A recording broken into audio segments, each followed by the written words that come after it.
Good morning students. कल के video में हमने पढ़ा एक दल के प्रभुत्व का दौर, और उसमें से भी हमने जो उपविषय चुना था वो था लोकतंत्र की स्थापना का लक्ष्य, यानी भारत में लोकतंत्र की स्थापना किस तरह से हुई। इसके लिए जैसे ही भारत आज़ाद हुआ, आज़ादी के बाद से और चुनाव होने तक अंतरिम सरकार ने भारत पर शासन किया, उसका चुनाव नहीं हुआ था। जैसे ही संविधान निर्माताओं ने संविधान का निर्माण किया, 26 जनवरी 1950 को संविधान लागू हुआ और उसी में एक चुनाव आयोग की व्यवस्था की गई जो देश में सुचारू रूप से और सही तरीके से निष्पक्ष चुनाव करा सकेगा। सुकुमार सेन पहले चुनाव आयुक्त रहे और उसमें जो 1951 अक्टूबर 1951 से लेकर के और फरवरी 1952 तक जो चुनाव हुए, वो एक बहुत बड़े, आप कहिए कि लोकतंत्र की स्थापना के लिए एक बहुत बड़ा टारगेट था, बहुत बड़ा काम था। विश्व में, पूरे विश्व में बड़ी आलोचनाओं का शिकार होना पड़ा था भारत को कि ऐसे अनपढ़ मतलब जहां पर ज़्यादा मात्रा में लोग अशिक्षित थे, उनको कैसे बताया जाए कि चुनाव में वोट किस प्रकार देना है। तो बैलेट पेपर के माध्यम से और जो रास्ता निकाला गया चुनाव चिन्ह के माध्यम से जो है, चुनाव चिन्ह के सामने जो है वो स्टैंप एक बनाई गई और उसको लगा करके लोगों ने अपना मत दिया। और पहले जो 1952 में चुनाव हुए थे उसमें कांग्रेस को पूर्ण बहुमत मिला था। अब हमारे सामने एक जो है प्रश्न आता है कि 1952 से लेकर के और 1962 तक का जोर रहा वो कांग्रेस का रहा। एक दल की प्रधानता रही, एक दल का प्रभुत्व रहा। तो हमारा जो विषय है आज, उपविषय एक दल का प्रभुत्व या प्रधानता, उस पर आज हम चर्चा कर रहे हैं। देखिए, भारत में कांग्रेस जब 1885 में कांग्रेस का गठन हुआ, तभी से कांग्रेस जो है भारत और अंग्रेजी शासन के बीच एक कड़ी का काम कर रही थी और जन समस्याओं को, भारत के लोगों की जो जो समस्याएं थी, उन समस्याओं को अंग्रेजी शासन तक पहुंचाने का कांग्रेस ने काम किया। कांग्रेस में इतने लंबे समय से गोपाल कृष्ण गोखले और उसके बाद जो है बाल गंगाधर तिलक और भी राणा डे और बाद में फिर महात्मा गांधी 1915 में जो है भारत आए थे, शामिल हुए। और उसके बाद से लगातार पंडित जवाहरलाल नेहरू, मोतीलाल नेहरू और उसके बाद सुभाष चंद्र बोस और उसमें मोहम्मद अली जिन्ना भी, और बाद में BR अम्बेडकर जी, KM मुंशी और डॉक्टर राजेंद्र प्रसाद, इतने बड़े व्यक्तित्व के लोग जो है कांग्रेस से लंबे समय तक जुड़े हुए थे और उन्होंने उनका जो आज़ादी के लिए जो संघर्ष था उसमें अहम योगदान इन सभी स्वतंत्रता सेनानियों का रहा। और कांग्रेस में रह करके इन नेताओं ने अपनी बात को या जन भावनाओं को, लोगों की भावनाओं को अंग्रेजी शासन तक पहुंचाने का प्रयास किया था। अब चुनाव, आम चुनाव जो है भारत में अक्टूबर से और फरवरी 1952 तक होते हैं। 479 जो सीटें हैं उनके लिए भारत में पहली लोकसभा के लिए चुनाव हुआ, जिसमें से जो कि 1952 तक चला था, और इसमें से 364 सीटें जो है वो कांग्रेस को मिली थी। एक पूर्ण बहुमत की सरकार कांग्रेस में स्थापित हुई। अब विषय ये था कि कांग्रेस को इतना बड़ा बहुमत मिला, उसके क्या क्या कारण थे, और इतने लंबे समय तक जो है भारत में कांग्रेस का ही शासन रहा। ऐसे में जो दूसरे दल थे वो अपना प्रभाव क्यों नहीं जमा पाए। इसमें कुछ पॉइंटों पर अगर हम जिक्र करें तो उनमें सबसे बड़ा यही है कि करिश्माई नेतृत्व। कांग्रेस में जो नेतृत्व था वो करिश्माई था। जो पंडित जवाहरलाल नेहरू, डॉक्टर राजेंद्र प्रसाद और अन्य के मुंशी, ये सभी जो नेता थे वो कांग्रेस के साथ काम कर रहे थे और आज़ादी के संघर्ष में भी इनका योगदान था। तो लोग इनसे, इनकी बातों को बहुत ज़्यादा मानते थे, इनको फॉलो करते थे, और एक किस्म से कहिए कि एक नेताओं की भी एक भगवान की तरह जो है लोग इनको पूजते थे। एक प्रभाव था लोगों के ऊपर इन नेताओं का। तो ऐसे में और किसी अन्य नेता पर जो है लोगों को कम विश्वास था। जो लंबे समय से नेता कांग्रेस में काम कर रहे थे उन पर लोगों का ज्यादा विश्वास था। इन चुनाव में जो कांग्रेस के अंदर जो लोग काम कर रहे थे, देखा जाए तो सभी धर्मों, सभी जातियों या हर तरह के जो अमीर गरीब सभी तरह के लोगों को वहां पर कांग्रेस में प्रतिनिधित्व मिलता था। और यहाँ तक कि एक हमारे विद्वान है, अंग्रेजी विद्वान, उन्होंने पामर उनका नाम है, पामर ने अम्ब्रेला पार्टी कांग्रेस को कह करके पुकारा था। अम्ब्रेला मीन्स छतरी और छाता संगठन, यानी उस छतरी के नीचे कोई भी आ सकता था, यानी सभी के लिए दरवाजे खुले थे। तो हर तरह के लोग वहां पर आए, अमीर भी, गरीब भी, हिंदू भी, मुस्लिम भी, सिख भी, ईसाई भी, और व्यापारी वर्ग भी, मजदूर वर्ग भी, जमींदार वर्ग भी, सभी तरह के लोग कांग्रेस में शामिल थे। इसीलिए इसको कह सकते हैं कि भाई सभी प्रकार का प्रतिनिधित्व सभी प्रकार के लोगों को वहां पर मिल रहा था, इसलिए लोगों का वहां कांग्रेस पे विश्वास टिका। विरोधी जो दल सामने आ रहे थे, इसमें कम्युनिस्ट पार्टी की अगर बात करें, साम्यवादी दल की जो बात करें, स्वतंत्र पार्टी की अगर बात करें, और जो सोशलिस्ट पार्टी, समाजवादी जो पार्टी आई, वो सभी लगभग कांग्रेस में से निकली हुई पार्टियां थी।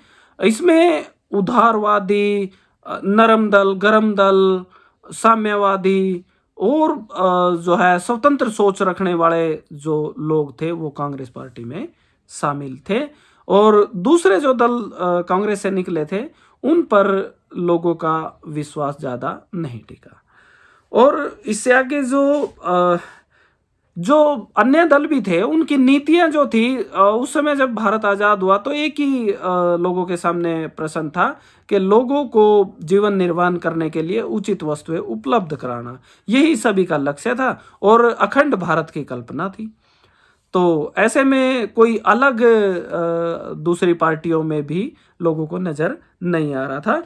और जो गठबंधन की सरकारें आज के समय में काम कर रही है, उस समय में अगर देखें तो कांग्रेस खुद में ही एक गठबंधन था। वहां हर तरीके के, हर तबके के लोग वहां पर आकर के अपना जो है रिप्रेजेंटेशन दे रहे थे और आप उस गठबंधन में शामिल हो रहे थे। गठबंधन नहीं कह सकते, बट एक गठबंधन टाइप ही रहा कि लोग सभी धर्मों, सभी जातियों और सभी जो ऊंच नीच सभी प्रकार के लोग वहां आ जाते थे, शामिल होते थे कांग्रेस में और काम करते थे। एक जो विषय यहाँ पर आता है, राजनीतिक दल बदल जो था, लोगों को कांग्रेस पर विश्वास था, लेकिन जो छोटे दल बनकर के सामने आ रहे थे, किसी को अगर कम्युनिस्ट पार्टी को ही कहे तो सबसे बड़ा जो विरोधी दल था वो कम्युनिस्ट पार्टी था और मात्र 16 सीटें कम्युनिस्ट पार्टी को मिली थी।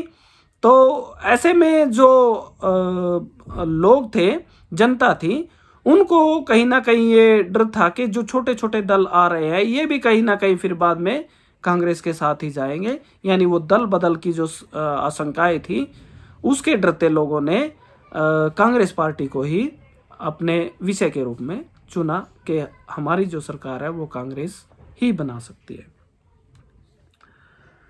कोई जो अन्य दल जो बन रहे थे उनमें कोई मजबूत नेता नजर लोगों को नहीं आ रहा था। ये भी एक जो है कांग्रेस पार्टी के लिए फायदे का सौदा रहा कि विरोधी जो दल है उनके पास, किसी के पास कोई मजबूत नेता वहां पर नहीं था।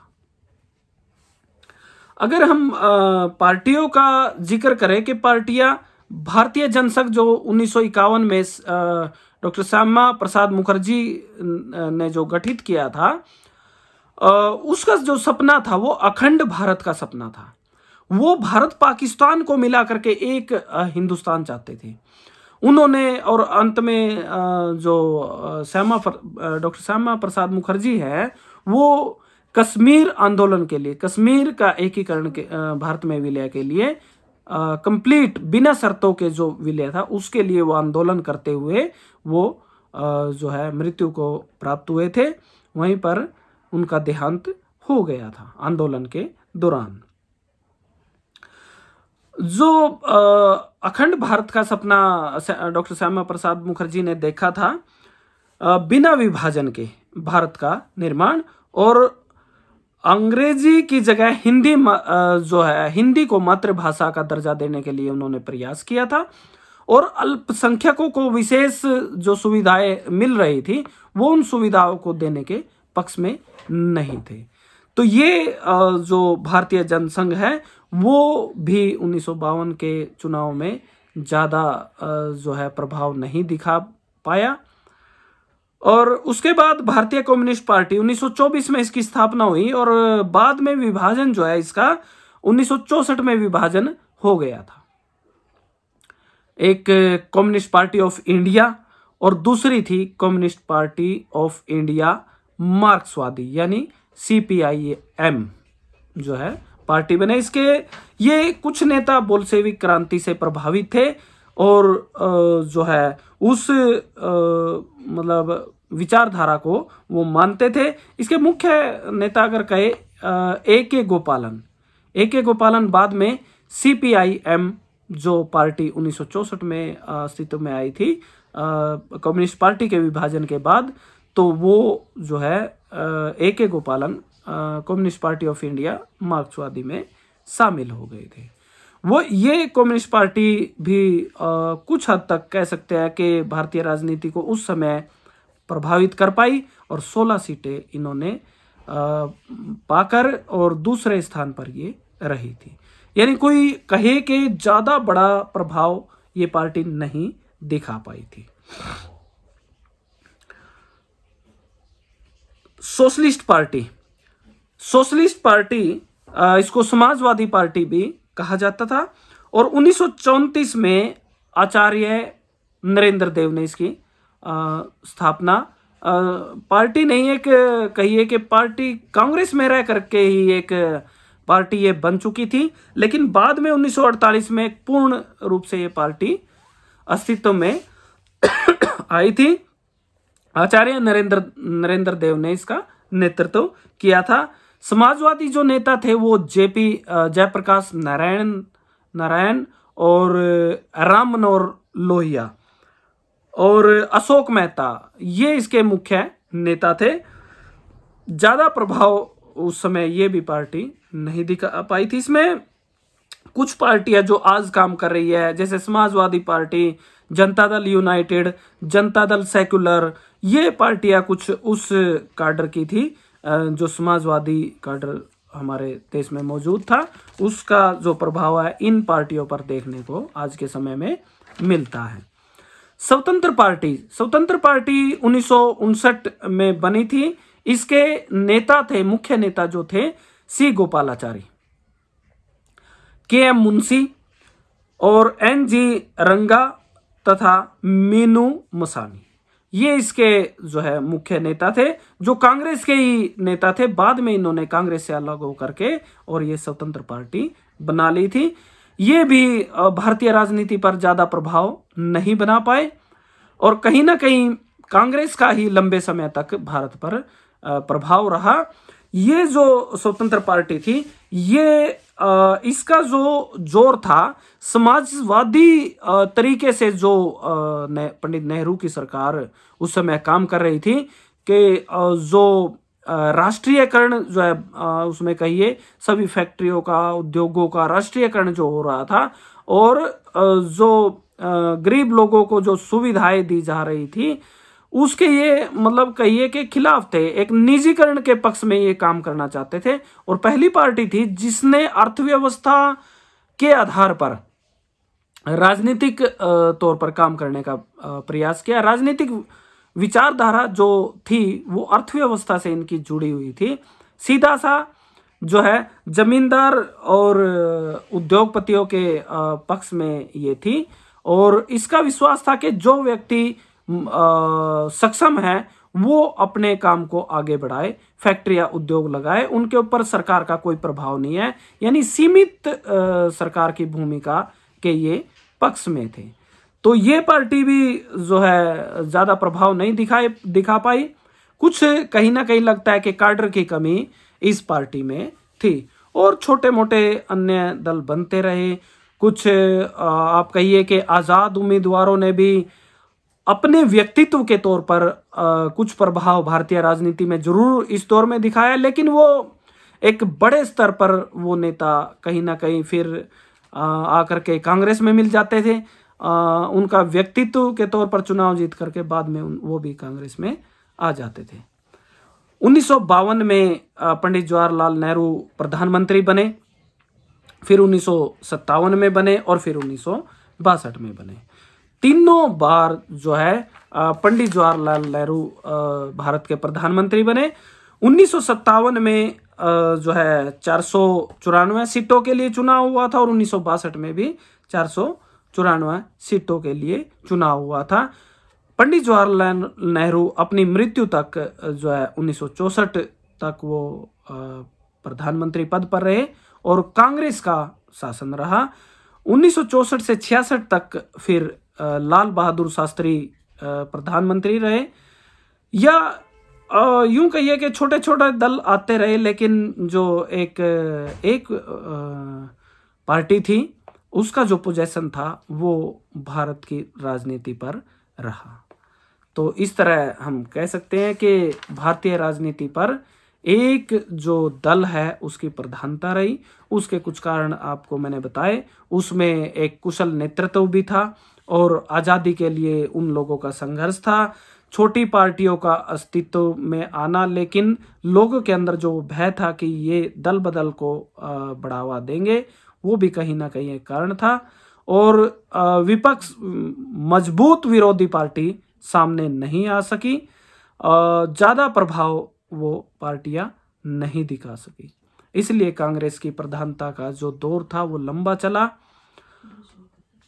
और इसमें से अब क्वेश्चन यही है कि एक दल की प्रधानता के कारण क्या थे, क्या परिस्थितियां थी। दूसरा इसमें से क्वेश्चन बनेगा कि भारत में विरोधी दलों की भूमिका का वर्णन करें। फिर इसमें से छोटे छोटे क्वेश्चन हम कह सकते हैं कि जो पार्टियां हैं भारत में, पहली विरोधी पार्टी अगर कहे तो भारतीय जनसंघ के बारे में एक नोट लिखे। फिर आ जाता है भारतीय कम्युनिस्ट पार्टी पर एक नोट लिखे, और सोशलिस्ट पार्टी पर नोट लिखे, स्वतंत्र पार्टी पर नोट लिखे। या ये क्वेश्चन आ सकता है कि भारत में राज्यों में पहली कांग्रेस विरोधी सरकार का किस राज्य में बनी थी? वो बनी थी केरल में 1957 में, और KS या KM शायद नंबूरीपाद जो है उसके CM रहे थे। कुछ समय तक वो सरकार वहाँ काम कर पाई। उसके बाद वो आंदोलनों के बाद, और फिर वो कांग्रेस समर्थित आंदोलन था, उसके बाद वो सरकार गिरी। फिर जम्मू कश्मीर में भी हम कहे तो नेशनल कॉन्फ्रेंस की जो है वो सरकार वहाँ पर बनी थी। तो राज्यों में जो है ये 1957 में ही, और फिर सेंटर में अगर कहे तो कांग्रेस का जो अस्तित्व था वो 1977 में कहीं ना कहीं उसमें जा कर के कमी आई थी। तो ये कुछ छोटे छोटे क्वेश्चन, और अहम जो क्वेश्चन बनते हैं इसमें वो है एक दल की प्रधानता के कारण और वो परिस्थितियां और उसके प्रभाव। और इसमें फिर एक क्वेश्चन आ जाएगा कि भारत में 1952 से लेकर के 1962 तक विरोधी दलों की भूमिका। और एक क्वेश्चन ये भी बनता है कि भारत में किस प्रकार की दलीय व्यवस्था थी। तो आप सभी विद्यार्थियों से निवेदन, इन प्रश्नों को मैंने जो किताब टेक्स्ट बुक का जो PDF डाला हुआ है उसमें से छांटने का प्रयास करें। और हेल्प के लिए आपके जो ये व्हाट्सएप ग्रुप बने हैं उसमें गाइड का भी PDF डाला हुआ है, तो उसकी आप सहायता ले सकते हैं। पर मेरा निवेदन ये रहेगा कि आप बुक को चैप्टर को अच्छी तरह पढ़ के और उसमें से प्रश्न छांटने का प्रयास करें और उनको लिखने का जो आप प्रैक्टिस करोगे उससे आपकी राइटिंग भी अच्छी होगी। आपसे जुड़ने का यही एक मतलब है कि आप जो है घर पर रह करके अपनी पढ़ाई को आगे बढ़ाएं। जैसा कि प्रधानमंत्री आदरणीय नरेंद्र मोदी जी ने आह्वान किया है कि 3 तारीख तक लॉकडाउन रहेगा। आप घरों में रहे, सुरक्षित रहे, घरों से बाहर ना निकले, बार बार हाथ धोएं और दूसरे के कांटेक्ट से बचे, किसी के संपर्क में आने से बचे। आपकी जिंदगी की सुरक्षा हमारे लिए अहम है। धन्यवाद।